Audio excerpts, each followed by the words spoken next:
Welcome back to Moving Forward with Young Voices. We are happy to welcome, we're welcoming actually several new contributors this week. I want to introduce you to Isaac Willour. And Isaac, you're going to have to tell me, did I get your last name correct? Willour. Isaac Willour. That's what I meant to say. He's a Young Voices contributor. He is also an award-winning journalist and a corporate relations analyst. But you, man, it sounds like you wear a lot of different hats. Tell us a little bit about who you are and what you do. Yeah, well, ostensibly, the hat I should be wearing most at the moment is student. That's definitely completely how it turns out all the time. But yeah, my name is Isaac Willour. I'm a senior at Grove City College in Western Pennsylvania. And yeah, I do corporate relations at a corporate engagement firm called Boyer Research in Pittsburgh. Well, I was reading a really intriguing article that you've written here about basically about how the DNC shouldn't be taking the younger vote for granted. Now, I have just seen in the last week a couple of different studies and a poll that really seems to show overwhelmingly, younger voters are skewing to the left. But your message is, hey, that vote can't be taken for granted. Talk to me about how the DNC is trying to buy votes. Yeah, for sure. So basically, the current landscape, and it's one that everyone is pretty familiar with right now, is the unfortunate fact that we are staring down what can be essentially dubbed the rematch from hell, right? This is a presidential election between two of the most polarizing candidates in recent memory. Nobody except people whose careers depend on this campaign happening are really excited about it. And we're beginning to see, and we're starting to see, as a result of that, I think we're starting to see the kind of behavior that only happens when everyone is really tired of both candidates involved, aka a bloc that has traditionally been associated with the Democratic Party, which is voters of color, minority voters, are an increasing amount of them are breaking away from that historic loyalty, we could call it. But the complicating factor that I talked about in the piece is that doesn't mean that they're becoming conservative or registered Republicans necessarily, right? I'm reminded of Candace Owens, prominent cultural commentator. Her Twitter bio is that Black people don't have to be Democrats still. That is true, but it kind of epitomizes the problem we're in, is that it's not an argument that Black people should be conservative or that voters of color should care about the Republican Party. But yet we are beginning to see that. And I would argue, and as I do argue in the piece, that is largely the fault of the Democratic National Convention, this $35 million new voting buy vote scheme, which is essentially what it is, to buy votes for Joe Biden when he himself has proven that he is shockingly unable to win those kind of votes without the money. And it just begins to sound a lot like buying votes, which for minorities just really kind of sets off alarm bells. Oh, and well, it should. I like how you explain this as though this is really, we always have had years, well, you vote the lesser of two evils. I'll hold my nose and vote for it. But really this year, it's almost like people are being marched up to the voting booth with a pointy stick. Come on, get in there. It's not good. Choose one. You have to choose. Come on, pull the lever. Pull the lever. What are we doing? Yeah. 100%. So what? And it doesn't feel good. Talk to me about some of the alternatives, though. We'll just step outside of the voting paradigm for a second. Sure. Assuming that voting works, but we have other places that we can put our energy to. And I'm just from your perspective, what are some of the places where we can put our energy where it counts? Where it actually it moves the needle. Yeah, absolutely. I mean, as a devout Christian myself, I obviously look to social institutions like the church as a primary source of these kinds of things. And I think we are seeing there are at least some polls that are indicating that people are beginning to look at institutions like the church, even which is like a very staunchly religious institution. Obviously, it's the church, but they are starting to look at that as a space of social benefits that they cannot get elsewhere, including people from my generation, because my generation is very lonely. We're very underrepresented in terms of using social institutions. And there's a real sense in which we are starting to rediscover institutions of meaning outside of politics because, and there are a lot of young people who don't do this, and I know this as someone who's under 30 and in the political sphere, there are a lot of people who just try and make politics something that it's not. Like we talk about the term politically homeless. You're not looking for a home in politics, though. And it's a mistake to do so because it will not satisfy you, because it really is a rat race of dopamine and then just feeling absolutely burned out at the end of the quadrennial cycle. It's not good. And I think we are beginning to see people looking outside of that, which I think is really, really good. As important as I think politics is, and as crucial as I think it is for people with good Judeo-Christian values to be involved in the political sphere. We all have influence. Involved fully. Yeah, we all have influence. We can cultivate that in different spheres. If you're if you're a teacher, you should focus, maybe I would say, a little bit less on out tweeting your neighbor and maybe more on being the best teacher that you can. That's easy for me because it's like I'm in a job that hinges on me being politically active. So like how convenient. But that's what I would say. And even in my work as a corporate analyst, like not all of this is political. Some of it is about ensuring best business practice, regardless of who wins in November. Talk to me a little bit about the buying of votes. I mean, look, there's an old tradition. Oh, everybody, drinks are on me. If you vote this way, there's a reason they outlawed, alcohol at polling places. Absolutely. But sometimes it's done a little more subtly, and I think what you were describing from the DNC probably fits that definition. How much do they figure it costs, to get somebody's vote these days? I mean, the answer apparently is $35 million. I'm not sitting inside James Carville's head, nor am I sitting inside James Clyburn's head. But what I would guess would be the tactic if I were sitting in that chair would be, I mean, when it comes to racial insularity, especially the kind of things that are going to really resonate with voters of color, Donald Trump is not exactly the most nuanced character in this, or I would argue, really any regard. And it's very easy for him to, when he says things like talking about immigrants poisoning the blood of our nation, we can talk about what that actually means. But if you're in the DNC, you're looking at that and you're seeing dinner because you see this is marketing material, but then you have to pay for it. You have to actually get people on the ground to talk about those kinds of issues. We saw this in Senate elections. We saw this with people like Raphael Warnock. The way they talk to minority voters is very clear. We have to paint a position in which Republicans are racist, and therefore the only the only voting choice that makes sense within your interests is to vote for the Democratic Party. And that has worked for years and years and years. And for better or for worse, and we see this in moments like Mark Fisher in Rhode Island BLM, who endorsed Trump and then promptly got kicked out of Rhode Island BLM because heaven forbid, Black Lives Matter, but dissenting Black voices, no shot. We have these moments where the loyalty is being broken and is being moved away because certain people, an increasing percentage of voters of color, believe that Joe Biden and the Democratic Party do not care about them. And that Trump, I mean, I talked about it in the piece, but Trump sent out giant stimulus checks with his name all over them. And people of any color see that as caring and while that may be a cold, calculated political maneuver on Trump's part, and it very well might be, that comes across as caring.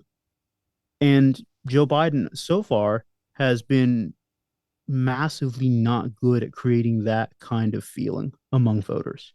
And I think he's going to pay the price for that. Does that mean he's going to lose the black vote? No. Does it mean that Trump's going to win the black vote? No. It's possible. But we are looking at a situation in which the historic grasp on communities of color, voting communities of color, the Democratic Party has had is being slowly eroded. And you can't reverse that trend with money.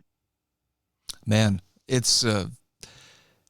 just shows you how high the stakes are, though, for politics. And I say that not, how great that, but I lament we got to the point where the stakes are that high where it's pretty much anything goes. And I mean, like, what would you spend $35 million to get? You could do a lot of good with it. But you could do a lot of good with it, or you could go campaign for the Democratic Party. Right. It's well, and I have to ask you about this. I don't look at Trump as he's going to be the political savior. There's a pretty stark choice, and it really looks like the choice is already narrowed to one extreme or the other. But it appears there is some support within the black community, especially, that's swinging toward him. Is that a product of this guy he just takes every shot and keeps on coming back? I really don't know. Like, there was this poll, I believe, at the New York Times talking about 22% of black voters in swing states are now, like, not even just opposing Biden, are straight up supporting Trump. I mean, that means that something profound has happened. I mean, I think Trump's in the most charitable reading of Trump, you have this moment where he sells himself as, I am the victim of all these institutions that have been weaponized against me. Everyone is against me. And if you want to truly take down the deep state or the rhinos or insert whatever one of his best friends he has decided to turn on today, if you really want to take down those people, you can jump on board and we're going to accept you. Now, we know that may not be true, but for people, and I will say, it's not just a black thing, voters of any color can can very easily be swayed by that. It's very persuasive. And especially if the alternative is Joe Biden saying that if you don't vote for me, you ain't black. This is just not how political momentum gets created, at least not the kind that Joe Biden and the DNC wants. Man, I wish we had more time to cover this. We are unfortunately up against the clock. We're talking with Isaac Willour. He is a Young Voices contributor. I really love your piece on this. Did you know where will people be able to pick that up? Where will it be published? Yeah, so it's at USA Today. You can read it online at usatoday.com, or it's in the print edition today. Excellent. And for people who want to follow you on social media, where can they find you? Yeah, absolutely. I tweet or I post on X, whatever you want to call it, at Isaac Willour. Very good. Great to meet you. Looking forward to talking Brian, again. thank you so much for having me on. We'll see you. Take care.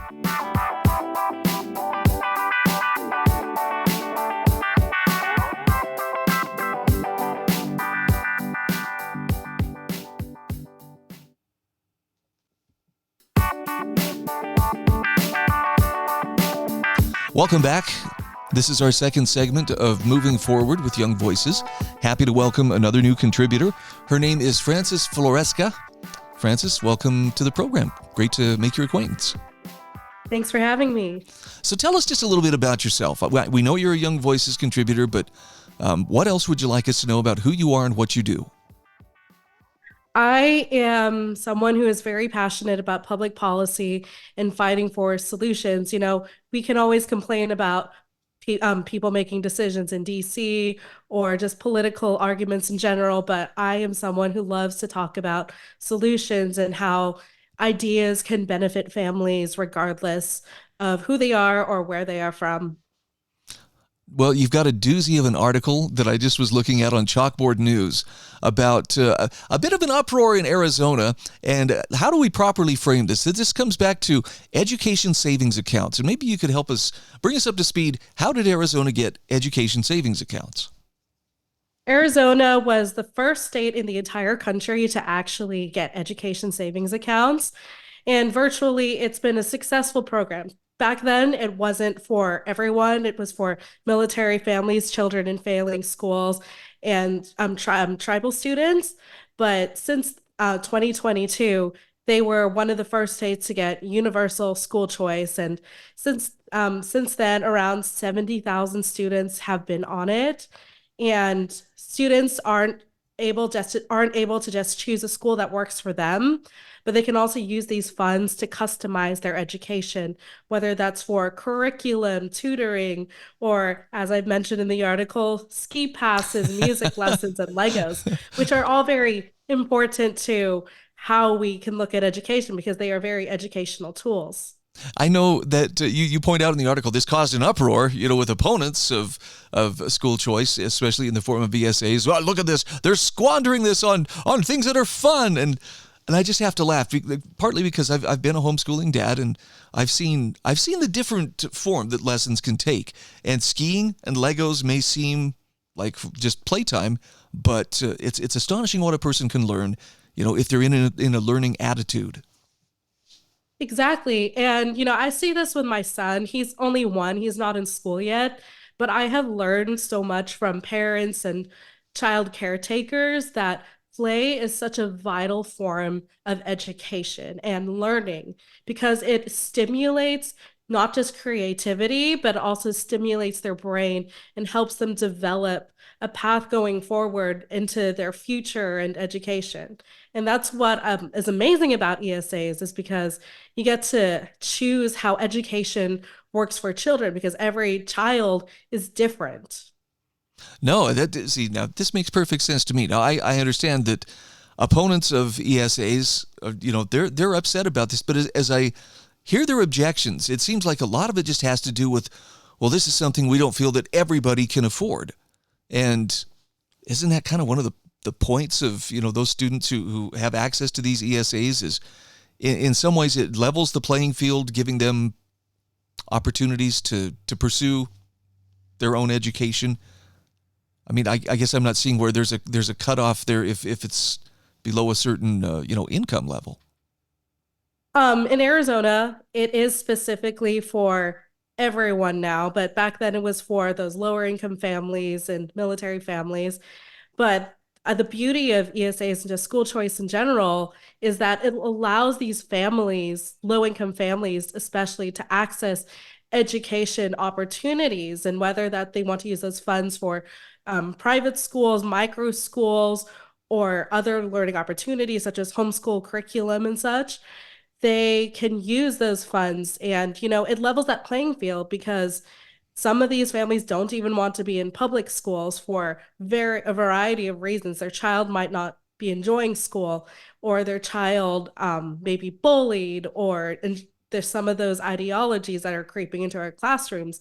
And families shouldn't be paying twice into a system that that won't help them. So they shouldn't be paying for public school, or they shouldn't be paying for other education opportunities. So they should be only paying once. So that's why these ESAs give back to families so they can use funds for whatever works for their children. You mentioned specifically music and how those funds could be used for music lessons, and I think that's like getting more bang for your buck than sometimes kids get just from going to band class. Yes, and as someone who studied music, I even studied music my first year of college, so music has been a part of me growing up. My parents sacrificed so much financially for my family to participate in music lessons, and music really helped me just prepare for the future. And for the ACT and tests, I didn't have to study as much because I felt like music actually helped relax me and prepare me for this. Of course, I studied, but there was music that helped prepare me truly for exams and big projects and other activities.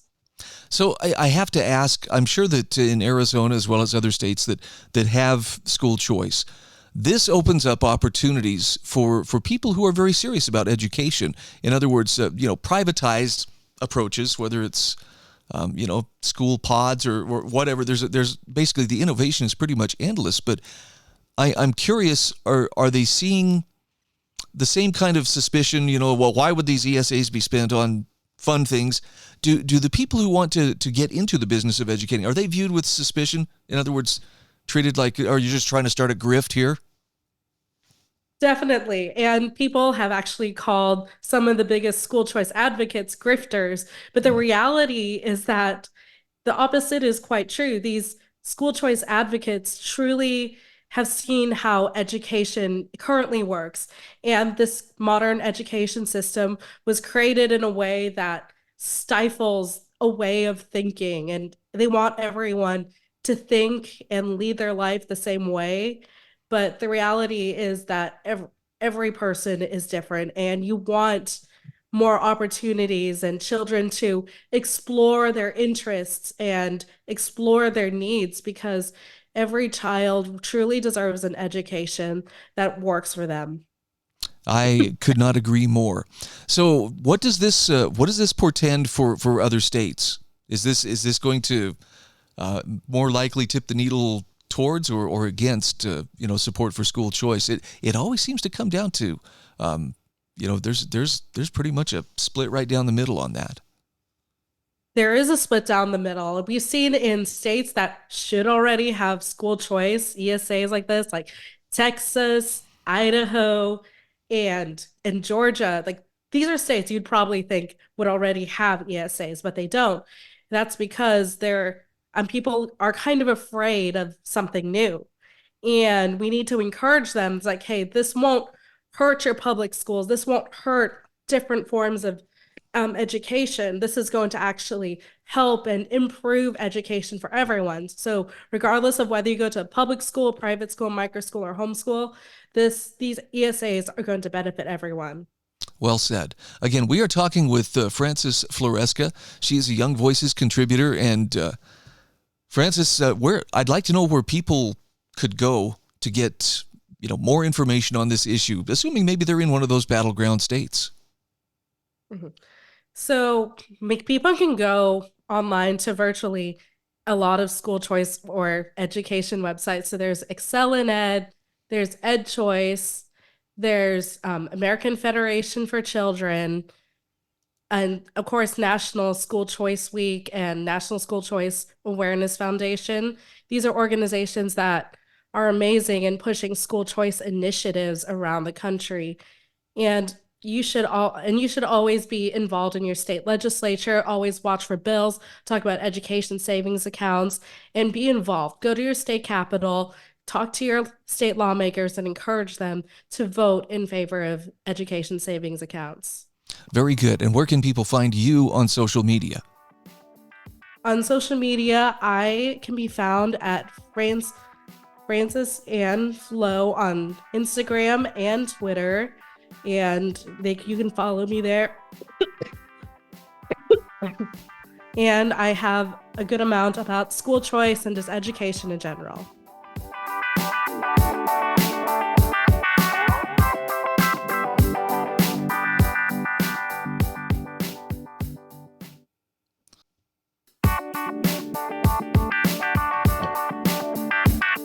Welcome back. This is our third segment of Moving Forward with Young Voices. Hey, we are happy to welcome a familiar voice back to our program. I want to welcome Akhila Jarayam, and you'll forgive me if I mispronounced your name, but welcome. It's good to talk with you once again. Thank you, Brian. Thank you for having me again. So the last time we talked, we were talking about the importance of being able to attract young minds and to hold young minds and keep them in a society where where you want to see progress made. You want to see growth. And it looks like we're going to be talking about something very similar. The article that I have before me is about innovation districts could hold the key to the UK's leveling up. Before we jump into your article, though, take a moment and just, for the sake of those meeting you for the first time, tell us just a little bit about your background and who you are. Okay, thank you so much, Brian. So I have just completed my PhD in biophysics at the University of Cambridge, and I'm now sort of pivoting into commercial law, so slightly different arenas. But I think I've always had an interest in science policy, and that's where this article is coming from. Okay. So when we talked about, I don't remember if we touched on innovation districts before, but introduce us to the idea. When we talk about an innovation district, what all might that entail? So I think the innovation district is something that's a sort of holistic approach. So you not just have the people, which I sort of spoke about in my previous article, but also the infrastructure, the housing, the transport that comes along with all this, sort of to really boost growth. So it's not just dealing with surface level issues, but it's about bringing it all together in one space. So you have academics, policymakers, you have small businesses, you have small startups, and ones that are a bit bigger. So you have them all in one place. So that could really sort of cross-pollinate ideas, cross-pollinate people, and bring about innovation. So that's the whole idea about these innovation districts that I'm proposing. Wow. That does raise some exciting possibilities, doesn't it? Indeed, it does. So what are the biggest obstacles to bringing these types of concepts together currently? So I think the government is sort of trying to move in this direction. So in my article, I mentioned that there has been a grant of £100 million aimed at levelling up funding. And I think in Greater Manchester, they've already earmarked £1.4 billion to develop an innovation district. But I sort of see three main obstacles. So the first one is planning permission. I think I've written about this extensively outside Young Voices as well. Everything in the UK is blocked by people who say that, there is not sufficient consultation, there's a blocking of my view and so on. And I think the latest casualty of that was the HS2, which is supposed to be a high-speed rail line between London and Manchester. It would have brought together so many people, so many jobs for people commuting on that line, but it's just been scrapped because the amount of planning permission sort of really ballooned the costs.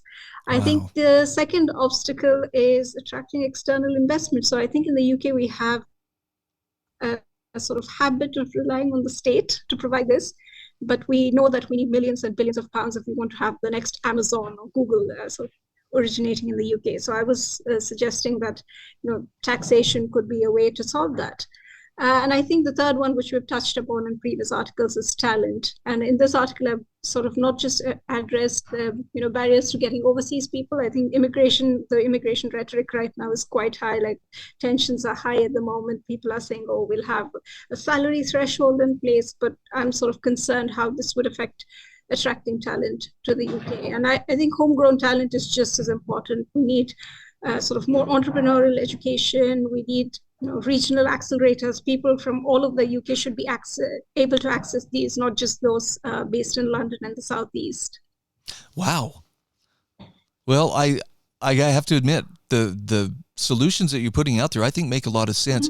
Can I go back for a second to that second obstacle? One thing you talked about was exemptions on taxes for companies for a limited period of time. I've heard this before too, and I think it sounds counterintuitive. If you lower or reduce taxes, a company will actually generate more revenue than if you simply raise the tax rates. Is that kind of the thinking behind that approach? Yeah, so I think that's why I sort of qualified it by saying it needs to be for a time-limited period. So, of course, businesses should not be able to sort of avoid tax for the entirety of their sort of existence. But I think we need to give them that little boost to start with. And I think in the UK, we had one of the most business-friendly corporation tax regimes. It was 19%. But now for slightly larger companies, it's 25%. And that's already sort of seen a sort of decrease in the tax intake for the government. So I think we have seen that in real time, and that would be something that's an easy fix to look at in the sort of next budget when they put that out. And then let's talk again about talent. I think the last time we spoke, one of the things that you had pointed out that I remember is, it's not enough just come here and go to school, but there's a desire to bring those brilliant minds, to these areas, and then make them want to stay here, raise a family, and enjoy life here, teach. Yeah. So I think, again, moving to some of the statistics that was published today, people were saying that those who come here to study tend to go into lower skill jobs. But I think we should really look into why that's happening. Is it because, the visa costs are not really affordable, or is it because the salary isn't that high? So, and also the housing costs, it's increased exponentially over the last couple of years. So I think these are all aspects that we would need to consider if we want to keep the talent that's come here to study and make them want to stay here as well. And where you have just completed, a PhD program, maybe you could speak to this a little bit. Typically, when people are attending school to get, an advanced degree like this, is there an intention to, look, I get the degree and then go out to the world, there's somewhere else I'm going to take it? Or do you find that there are those who look for a reason to stay with, the institutions that through which they've earned their degrees? Yeah, so I think I'm someone who sort of left academia, so with a heavy heart though. But I think that's becoming increasingly prevalent. Most people want to leave because academia is no longer lucrative. But the interesting trend is people are starting their own businesses based on sort of innovative ideas, and they're also going to startups. So that might not be a bad thing, really. But some of them do prefer the US and other countries in Europe. So we need to sort of look as to why that's happening. Is it because it's just not as friendly as an environment here? And I think I touched upon the sort of approach, the scattered approach that's been adopted in the UK in the past. So we have science parks all over the UK. We have some in Exeter, Cambridge, Bristol, and so on. But they're all sort of isolated. They're not joined up, and they're almost an afterthought. They're just built there, and then they hope that companies will move in there and people will come there. But that's why I proposed innovation districts where, you make it so attractive that people don't want to leave, basically. Well, and something happens when you get a lot of really brilliant minds in the same room. It's, the candle power increases, for whatever problems you're trying to solve. Absolutely. And I think, the UK needs to go back to its traditions of being the center of the Industrial Revolution. They made that happen. So we need to get back there, in my opinion. One thing that you had mentioned too, and I don't know if this is just an attitude that that comes, especially with older voters or whatever, but that idea of like the rail line, the high speed rail that was shut down because somebody found a reason. Okay, I've learned a lot of this by watching Jeremy Clarkson's Farm, but the amount of things that a person may want to do that are subject to another person's approval or maybe many other people's approval is pretty staggering. Is that a trend that's likely to continue, or is there going to come a point where people are going to say, we could probably lighten up a bit? So I think it all depends on younger people going out to vote. So until you have the older sort of generation being the electorate that goes out and sort of makes their voice heard, this is going to continue. But I think if the younger people sort of revolt or they advocate for other policies, it could be a possibility. But I think the younger generation really needs to wake up to the power of advocacy and being involved in policy making as well. And that's something that I think that they should really push forward, because otherwise you'll have the older generations representing you forever.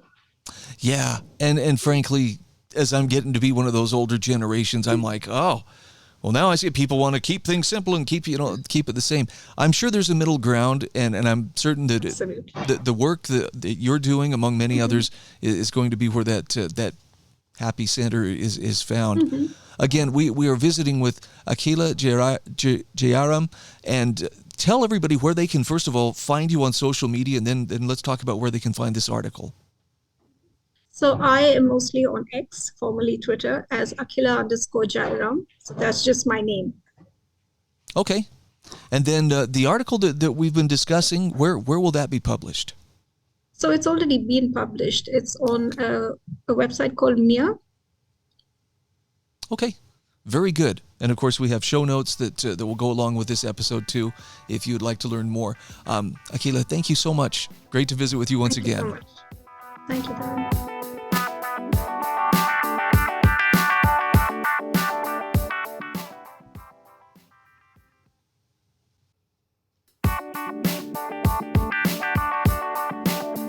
And welcome back. This is Moving Forward with Young Voices, our fourth and final segment today. And we are happy to welcome Young Voices contributor James Erwin. James, this is your first time on the show. Take a moment. Tell us a little bit about yourself. Well, Brian, great to be here. Calling in from Washington, D.C., where neither the people nor the weather are anywhere near as pleasant as in Utah. But I'm originally from Maine, and the piece I wrote was about some legislation that was moving forward in Maine, but we'll get into that in a second. But I was born and raised there, and then I came down to D.C. to work for my senator for a few years, and now I work on tech policy, become really a telecom policy expert, and that's the field I've focused on, but branching out into commentary now as well, and on cultural issues and on free speech and what the proper role of government is, and answering all of those important questions. Well, man, you jumped right into the deep end of the pool on this article, and it's great. Your article is titled "Disagree on Gender in Maine. That's no longer allowed." Now, I've seen this play out in some really interesting ways. Tell me a little bit about the situation in Maine.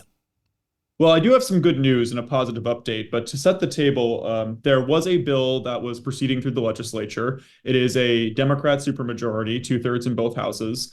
And basically the bill was going to legalize kidnapping as long as a child claimed that they were a different gender. So it was called an Act to Protect Gender Affirming Care. And I don't really doubt that the people behind it were well-intentioned.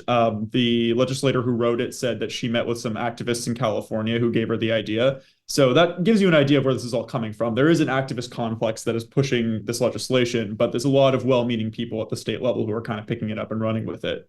But what it would have done is it basically would have revoked custody for parents who disagree with gender affirming care. That was considered an obstacle to healthcare under the bill. So you could lose custody if you were a religious family, if you had empirically decided based on your own research that this was not good healthcare or not legitimate healthcare, if you didn't want to call your child by a name other than what you gave them, or you didn't believe in the gender transition. And basically, fundamentally, I see this as a free speech issue and a freedom of religion, or a religious liberty issue, I should say, because basically the state was going to punish you by breaking up your family and taking away your children if you disagreed with the gender orthodoxy that had permeated a lot of our institutions. And one other thing to add that was like really scary about this was the fact that if a child from another state, and there was no age limit on this, by the way, this is like any child of any age, but we're thinking it would largely be between 10 and 15-year-olds is kind of the core group affected here. If they ran away from a different state and came to Maine, the intention was to make Maine a haven for so-called gender affirming care. The police in Maine would not be allowed to reunite them with their family if their family did not agree with their decision to run away from home to get gender affirming care. So One of the real concerns was that children are going to be meeting people online who say, trust me, not your parents, and invite them to get on a bus with a complete stranger, a grown adult, and go somewhere else out of state. And that was obviously really troubling. We had an incident just like that here in DC, actually, because Maryland has a similar law that they did pass. And a girl from Virginia was trafficked multiple times because the state of Maryland kept rescuing her and refusing to reunite her with her family because she said she was no longer a girl. Wow. And that word trafficked, that's not a throwaway word. That's exactly describing what happens. So maybe you're familiar with the case in Oregon, a mother who wanted to be part of the foster care system. One of the questions they asked her was, if a child tells you that they are transgender, are you going to take them and give them the gender affirming care? And she says, I could not do that. I would be raising them in a religious household where we don't believe in that. And so she's being told, then you cannot be a foster parent under Oregon's policies. Yeah, so I mean, indirectly, or really frankly directly, it is just criminalizing in many ways Christianity, but it's Islam, Judaism, any traditional religious teaching, but it's criminalizing dissent on this particular issue, which obviously is one of the most controversial in our public discourse today. It's far from settled, but it also coincides with this epidemic of mental health issues among younger people, especially among young girls. We really that's what concerns me more than anything else. It's really disturbing what we're seeing. These children need help. They need strong guidance from adults in their lives, and they need somebody to help them navigate a storm, not give them this easy answer or supposedly easy answer that, just pretend that you're a boy now, and that means all your problems will melt away. Maybe I'm just getting old, but I was born in the 90s, and they ruthlessly taught us self-acceptance. That was the line in our day, and maybe that went a little too far in the culture of narcissism, but I think Mr. Rogers is far preferable to whatever this is supposed to be. Now, I mentioned in the beginning that there is a positive update. I want to give that quickly. Thanks to the grassroots outreach to Maine legislators, and from their constituents, from national media, there has been some attention on this law. It has been defeated for now. So last week, just around the time the piece came out, there was a meeting of the committee, the Judiciary Committee of the Maine legislature, and they unanimously voted that the bill ought not to pass. So basically, calls from constituents got to them. The Democrats heard, Republicans were already all opposed and had delayed it as long as they could. But the Democrats heard the message. They said, we support gender affirming care still, but this is not the right way to do it. I think the issue of interstate basically kidnapping was what got to them. So it is also an important lesson that that kind of activism does work. It is important to make your voice heard, and especially at the state and local level, you can influence things for the better. Well, and to point out, Maine is not, a big cultural center. San Francisco, nobody would bat an eye, but this is right. This is traditionally, I don't know if I would say necessarily conservative, but traditional kind of, part of the country. When you get out to the rural areas, this wasn't common. Now it's kind of getting there.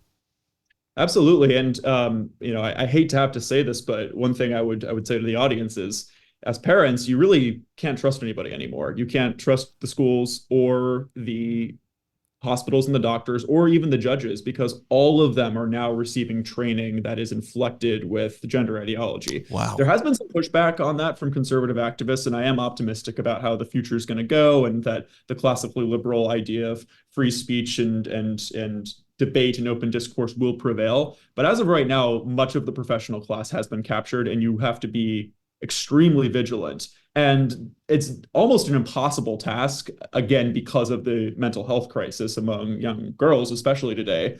Everyone in their life that's not their parents will tell them that this is what they need to do to solve their problems. And their parents are going to give them a much harder answer, which is, we've got to kind of struggle through this and wrestle with who you are and get to a place of comfort at the end of the road. Not that gender affirming care has been proven to actually reduce depression or suicide, because it does not. No. Now, I'll share this with you just in brief. I've heard from two different people. Both were mental health experts, both of whom had suffered from gender dysphoria when they were younger. And these are both people probably in their 60s. In other words, back when it wasn't a thing. Mm-hmm. But the source of their dysphoria, they said, was unresolved sexual abuse as a child. Mhm. And when they were treated for that trauma, the dysphoria, disappeared. And I throw that out there, not as it's the one solution, but it does raise some kind of interesting possibilities. There was a story that broke this morning that hasn't been verified yet, so obviously take this with a grain of salt. But there's a lawsuit from a family in Montana that they had a daughter who was very depressed. She had hallucinated in the past. They took her to the hospital, and the hospital basically shipped her to Wyoming against their will, and she was transitioned. And then eventually they sent her to live with her biological mother, who was in Canada and hadn't been in her life for years. So they shipped her out of the country. But it became clear as you read the article, again, this is all alleged, it hasn't been verified, but the biological mother had been abusive to the girl and all of her siblings. And that was likely the root of this problem in the first place. And that's where they were sending her back to. Oh, man. Out of the frying pan it's and terrifying stuff. into the fire. Well, Yeah. I'm happy to hear that, at least for now, the law is stopped in Maine. But this is obviously, like you said, a question that is far from resolved. And it just makes me wonder, in your opinion, what would it take? Is it going to take some landmark court decision? I don't think it's going to solve anything any more than it solved the abortion question, right? No, just like abortion, it's going to be, unfortunately, a lot of frustrating years of activism. I think this is going to be an easier issue to win than the pro-life cause is going to have, frankly, in the next few years. But, there's already a majority public opinion in favor of there being two genders, and they're correlated with your sex, when you're born. So I'm optimistic that through persistence, this can be done. And this episode shows that if you reach out to your local representatives, you can influence things for the better. All right. Again, we are talking with James Erwin. He is a Young Voices contributor. James, where can people find you on social media? My X, I should say, handle is @Erwin1854. The year the Republican Party was founded. If anybody was curious about that, it's ERWIN, and the piece can be found on National Review Online.